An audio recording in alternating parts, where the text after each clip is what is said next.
qu'avant, la pratique des yoga était un petit peu... enfin, c'était pour des gens un petit peu... Tu vois? Donc aujourd'hui, le yoga est devenu super cool. On met des leggings à 150 €, c'est génial. Donc, bon.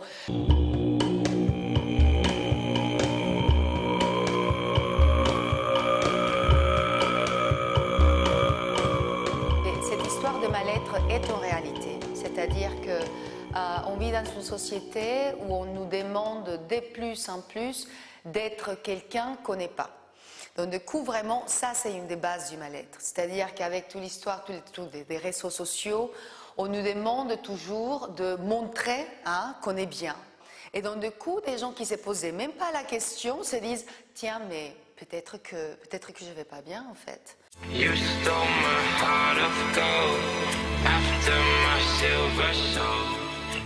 J'ai commencé à pratiquer le yoga il y a 17 ans. Il y a 17 ans, il n'y avait pas tous les studios qu'on a aujourd'hui. C'est qu'aujourd'hui, je promets, en 3 semaines, il y a 5 amis qui ont ouvert des studios. Donc à Montrouge, dans le Marais, dans le 2e, 5 en 3 semaines.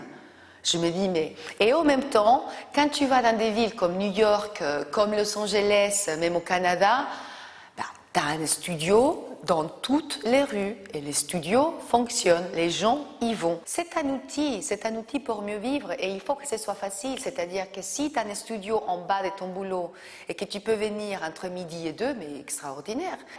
Je pense qu'il y a une vraie demande, oui.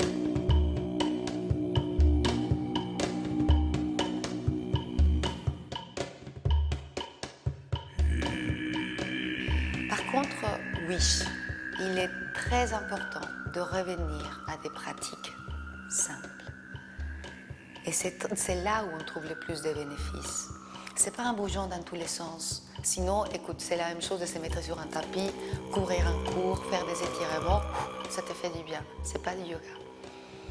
Le yoga est une pratique qui nous recentre, qui nous amène dans cette connexion avec nous-mêmes pour ensuite pouvoir donner et être dans le monde et vivre pleinement.